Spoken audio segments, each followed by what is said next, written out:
Bienvenue chez Maris Consulting, je suis Philippe Maris. La société se résume normalement par sa devise des usines, des hommes et des résultats. Des hommes, excusez-moi, c'est people en anglais, donc des hommes et des femmes, tout simplement parce qu'on considère que la partie la plus facile quelque part, ce sont les différents concepts, qu'ils soient de Lean ou de théorie des contraintes, à comprendre. La partie difficile, c'est de faire changer les comportements collectifs et individuels. Voilà, c'est un peu tarte à la crème de la part d'un consultant. Et puis des résultats, tout simplement parce que je pense que c'est ce que le conseil fait le plus mal. Les bons arrivent à faire des résultats éphémères pendant quelques mois, et nous, notre passion, c'est de faire des résultats qui sont pérennes, extraordinaires à court terme, mais pérennes. Et l'histoire qu'on va vous raconter a commencé en 2015, et à vous de juger de où ils en sont, et est-ce que vous pensez qu'ils sont en panne ou en train de s'affaiblir ou pas. Presque la moitié de notre business actuellement est dans le développement et industrialisation de nouveaux produits. On l'a fait à Mantes, mais on a décidé que les parties les plus passionnantes pour aujourd'hui, c'était la partie production et le petit déménagement en quelques heures de toute l'usine. Toute société de conseil ne peut être qu'un catalyste. Nous, on ne fait rien. C'est pas nous qui avons fabriqué les pièces. Et donc, tout ce qu'on peut faire, c'est faire émerger, renforcer les compétences, les énergies, les ambitions, le courage de nos clients. Et donc, vous pourrez juger pour vous-même dans les minutes qui suivent de qu'est-ce qu'ils ont fait. C'est eux qui l'ont fait et pas nous. Merci à Ludovic, merci à Guillaume. Vous allez voir, c'est passionnant. Donc, bonjour à tous. Je suis Ludovic Cagnoret, je suis responsable production du centre d'excellence équipement avionique du site de Mantes-la-Ville. Et nous appartenons au groupe Safran. Je laisserai Guillaume se présenter tout à l'heure quand on présentera ce qu'on a mis en place sur la partie chaîne critique. Alors notre production à Mantes, on est sur une production de 14 000 équipements qui se répartit de la façon suivante, dans des commandes de vol hélicoptères, avions, équipements et équipements de cockpit contrôlé. Ce sont des équipements mécaniques et électromécaniques et dans certains cas tout électronique en fonction de l'équipement où vous êtes placé sur aéronef. Nos produits, donc c'est là où on a œuvré sur la théorie des contraintes, donc sur la partie mécanique. Donc nos pièces mécaniques, on est sur des pièces prismatiques et cylindriques de fonderie à taille et masse, avec un parc machine important et conséquent. On couvre à peu près tous les domaines de la production, que sont les centres d'usinage 3, 4 et 5 axes, les centres de tournage, les centres de phasage, 3, 4 et 5 axes, les centres de tournage, les tours à commande numérique 2 et 3 axes, de l'électroérosion par enfonçage et par fil, de la rectif inter-externe, et aussi une spécificité du site de rectification filée, donc une rectification pleine masse sur novice, du taillage de pignons, alors là droit et conique, et des CND comme la métoscopie. Les matières qu'on usine, ça va de la fonderie aux inox. Le site de Mantes-la-Ville, donc 300 personnes avec 2 unités de production que sont l'usinage et le montage, coupées entre les deux par magasin. Et au début de cette histoire, entre ces deux activités, il n'y avait pas trop de synergie. Voilà. Il y avait un patron là, un patron là, un patron là, et ça se parlait pas beaucoup, ou pas assez. Alors l'histoire a commencé. Ça a commencé en juillet 2014, en plein congé. Donc Philippe et Céline sont venus faire un diagnostic avec ce qu'ils en ont sorti, et je vais en lire quelques phrases et en compléter. Notamment, un des points, c'est qu'on était incapable de donner un délai à nos clients internes externes. Et il y a quelques anciens de Safran qui pourront témoigner de ce que je dis. Ils sont présents et pourra apporter son témoignage, puisqu'elle a vécu ces différents déboires. On avait un niveau de stock important, donc les encours, que ce soit au magasin ou dans les encours, ils étaient juste exponentiels. L'ERP, on est sous SAP. Et ce qu'on faisait à ce moment-là, c'est qu'on avait une confiance aveugle dans SAP. Ils nous disaient de lancer et on lançait, on exécutait tout ce qu'il y avait dans SAP. Le bon comme le mauvais. Je vois que d'autres personnes sourient, donc ça veut dire qu'on partage à peu près la même chose et les mêmes vies. Comment ? Vous êtes les seuls. Voilà. Bon, d'accord, merci. Et de la non-qualité importante, hein, avec des taux de rebut dans certains cas, dans certains œuvres à 100%, et ce qui avait pour conséquence forcément de ne pas pouvoir livrer à l'heure et de retarder nos échéances clients. Avec un point aussi sur notre management. Notre management était préoccupé et occupé juste à gérer les urgences, à faire les pompiers et à traiter juste le jour d'après et pas les jours et les semaines qui allaient venir. Donc toujours dans le curatif, toujours à essayer de courir après l'impossible. Qu'on avait identifié, alors nous, hein, quand j'ai nous, parce que j'en faisais partie, hein, je fais le avant et l'après, donc je suis complètement solidaire de ce qui a été et de tout ce qu'on a mal fait et tout ce qu'on fait bien aujourd'hui. À ce moment-là, ce qu'on imaginait, ce qu'on avait vu, c'est qu'on avait 7 machines qui étaient saturées. Et ces 7 machines, pour nous, étaient les responsables des retards. Les conséquences de ça, hein, les conséquences d'avoir ces machines en retard, c'est que on demandait à faire des heures supplémentaires et sans limite, hein, sans limite.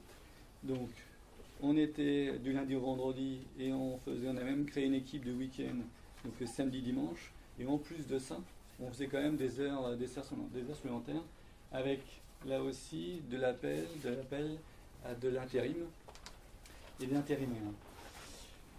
Comme on était en retard, donc on a imaginé, on faisait aussi beaucoup de sous-traitance en disant que c'était la solution pour pouvoir rattraper nos retards. Et forcément, tous nos reportings étaient basés sur ces 7 machines qu'on pensait goulot. Et en réalité, notre goulot était au contrôle. Donc il était juste devant nous et on ne le voyait pas. Alors, je n'ai pas d'autres expériences dans d'autres sociétés sur la mise en place de tir de contrainte. Est-ce que c'est après Philippe ou Céline ou Jessica? Dans 80% des cas, nos clients se trompent de là où se trouve la contrainte. Et c'est pour ça que cette histoire, même si vous allez probablement vous dire pour vous faire plaisir que au moins nous on n'est pas comme ça, on n'est pas aussi mauvais que ça. Okay, dans 80% de nos cas à travers le monde, on a ce constat, c'est-à-dire que venez voir notre gros goulot, il coûte cher, et machin, c'est des machines 5 axes, vous ne pourrez jamais rien comprendre. Et on regarde, on dit mais c'est pas ça votre contrainte. Alors, une des raisons, c'est que l'ERP ne gérait pas l'activité contrôle, elle était bien gammée et était bien dans l'ERP, sauf qu'on ne la regardait pas et elle était fausse. Juste derrière toutes ces caisses, il y a le contrôle. Il faut imaginer qu'il y a le contrôle. Le contrôle est ici. C'est la vitre. C'est la porte pour rentrer, ils sont derrière. Ok. À ça, donc on avait 370 EF de bloqués, ce qui représentait 35% de l'encours. Ce qui représentait aussi 20 jours d'activité bloquée. Alors je reviendrai sur ça, sur cette partie, dans tous les processus qu'on a pu mettre en œuvre, toutes les histoires d'urgence client, urgence liste noire, urgence du patron, urgence du patron. Enfin, il y avait toute bonne solution qui avait juste pour conséquence, c'est qu'on ait désorganisé complètement l'atelier mécanique. Alors la slide ne plaît pas à Philippe. Personnellement, quand je la regarde maintenant, après 3 ans, juste de vous dire, moi j'ai un peu honte, mais c'était quand même ce qui a été le processus il y a 3 ans, ce qu'on a appelé la spirale infernale. C'est que comme on avait du retard, qu'est-ce qu'on faisait? On mettait la sous-traitance, mais pour faire la sous-traitance, il faut du monde pour gérer la sous-traitance. Donc on prenait du monde. Et donc pour le monde, après, il fallait gérer les priorités. Et tout ça, les conséquences de ça, c'est que on avait des livraisons ralenties, on avait un effondrement de l'OTD, on avait une dégradation de la qualité et on avait une augmentation de nos encours. Et donc cette spirale infernale nous a coûté très très cher. Nous a coûté très très cher.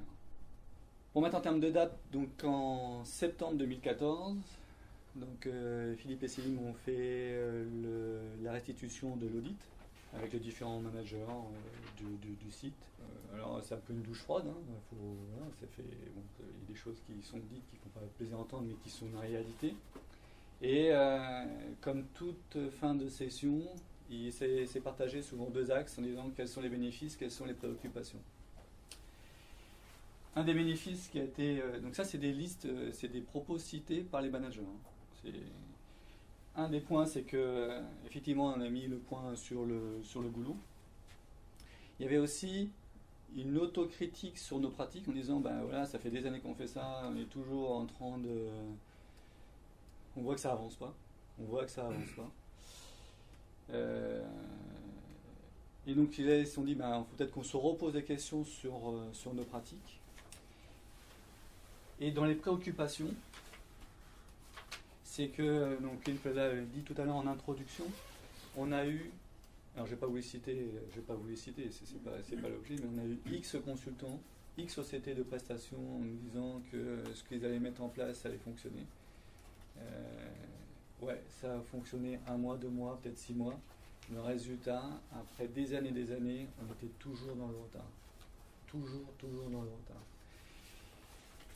Et donc la préoccupation de dire, bah voilà, il y a un nouveau consultant, il y a 2 nouveaux consultants qui arrivent. Qu'est-ce que ça va faire? Est-ce que ça va marcher? Oui. Voilà. Mais comme on n'avait pas mieux, et donc on y est allé.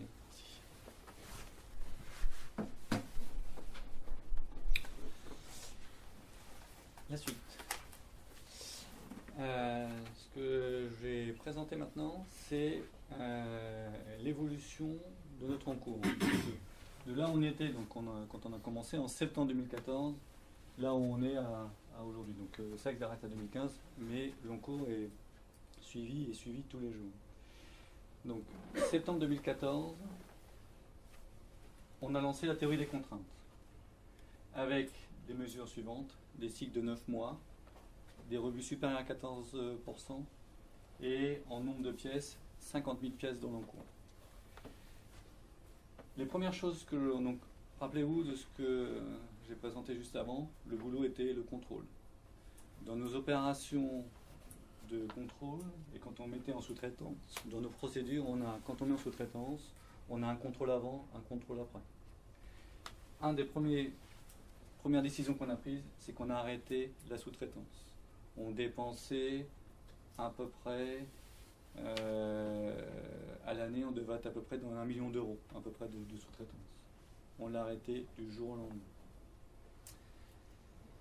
Il fallait dégouloter le contrôle. Vous verrez sur la slide d'après, je vais résumer quelques actions qu'on a lancées.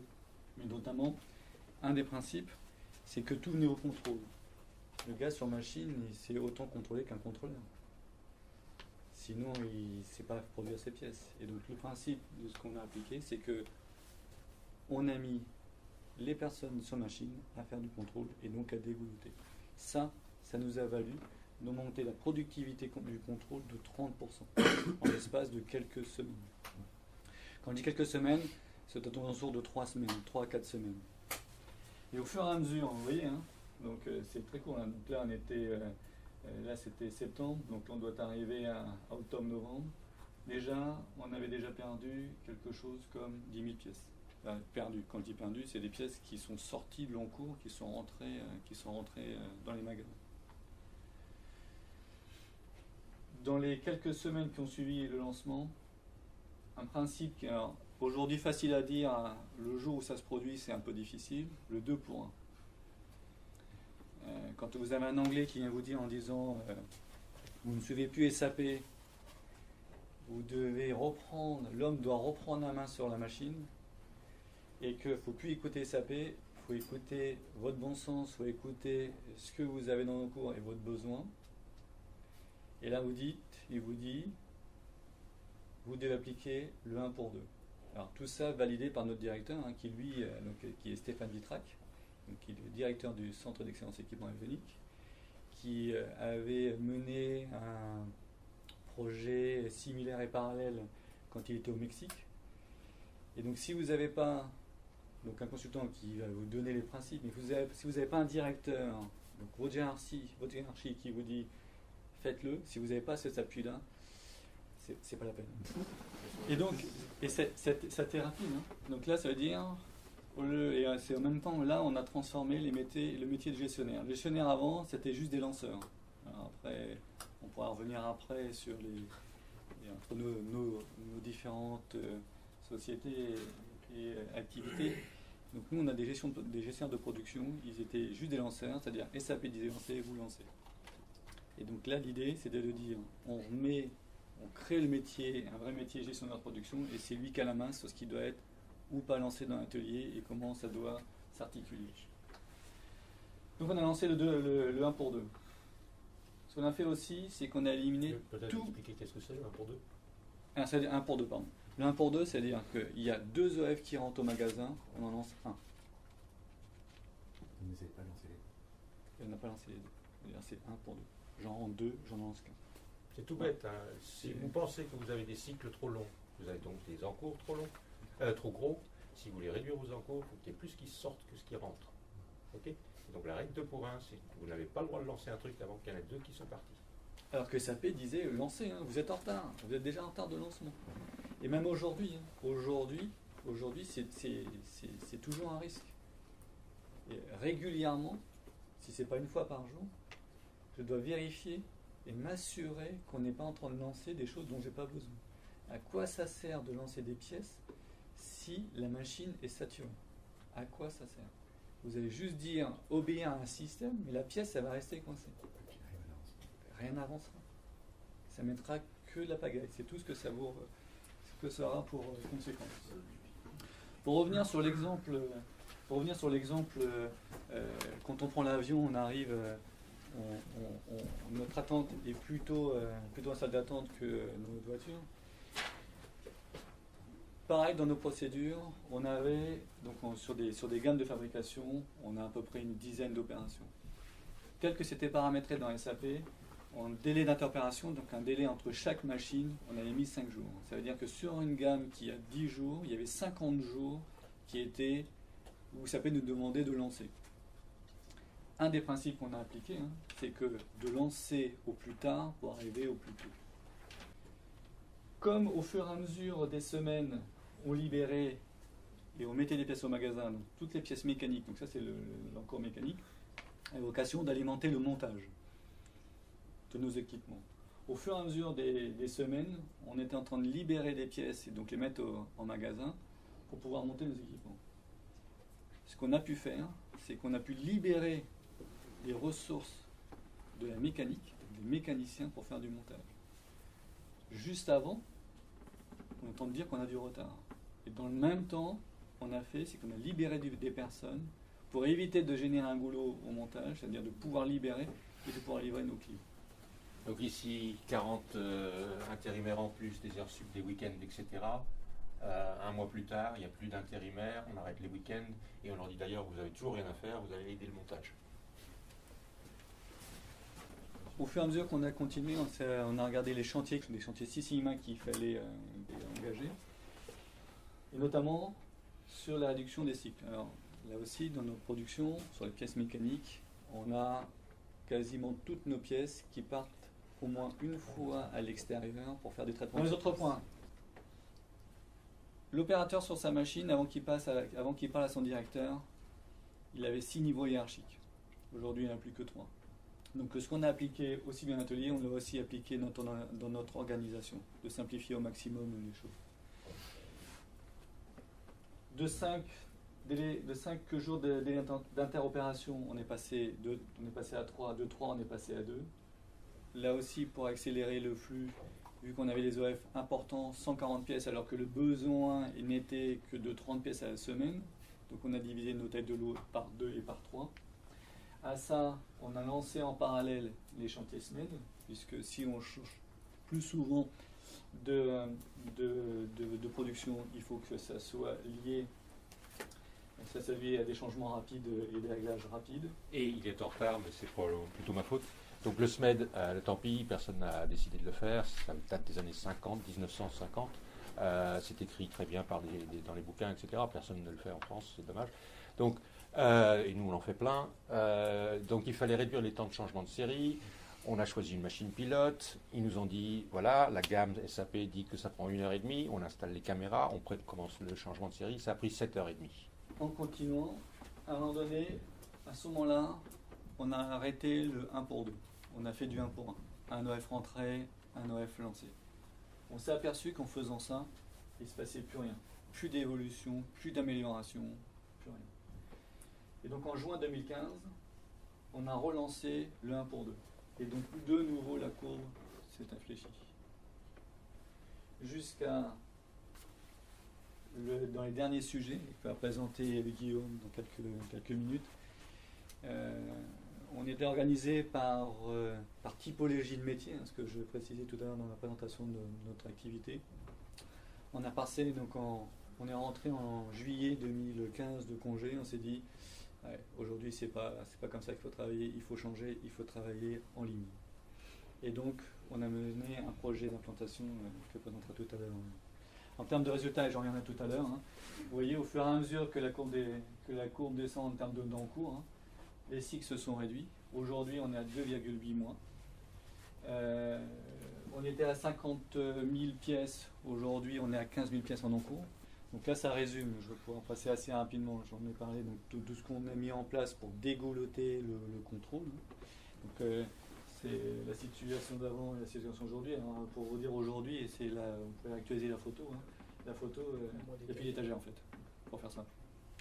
On n'a plus d'étagère et on a pu rentrer des nouveaux moyens et pour assurer la performance de notre activité. En termes de perfo, donc voilà où on était quand donc tout début 2014, on était à plus de 9 mois en termes de cycle. Aujourd'hui, on stagne à entre 2,8 et 2,9. Alors vous voyez des pointes là. Ces pointes-là, on est 100% dépendant de nos fournisseurs de traitement de surface. Dès que... Alors là, juste pour info, là c'est les fermetures. Alors, je ne sais pas si c'est celle de janvier, où les fournisseurs ils ferment les semaines 51 et 52, voire la 1. Et donc pour relancer, ils ont des stocks et des quantités, ils ont en cours phénoménaux chez eux. Elles sont mauvaises. Ce qu'on est en train de regarder, c'est que comment chez eux ils peuvent assurer une continuité, comment on peut avoir des fournisseurs qui restent ouverts sur ces périodes. En termes de VEX, début 2014, on était à 4,2 millions. Aujourd'hui, on est à 2,1 millions. Et vous voyez, ce que disait tout à l'heure avec Philippe, c'est très marqué la première année. Après, ça diminue. Et aujourd'hui, à mon avis, on restera entre 1,8 million et 2 millions. On a encore des progrès. Alors après, il y a des axes de progrès qu'on a à faire. C'est effectivement divisé par 3. Sur la partie. On a encore des soucis sur le pilotage de nos fournisseurs. Ça reste comme une difficulté. Et sur la résolution de nos problèmes techniques. Ça ne peut pas être ni la photo client ni la photo fournisseur. C'est vous qui les choisissez. Quand je dis des problèmes, je dis le problème, c'est à nous de les traiter, effectivement. Voilà, bon, j'en ai fini pour la première partie. Je vais laisser la main à Guillaume et on va raconter notre histoire.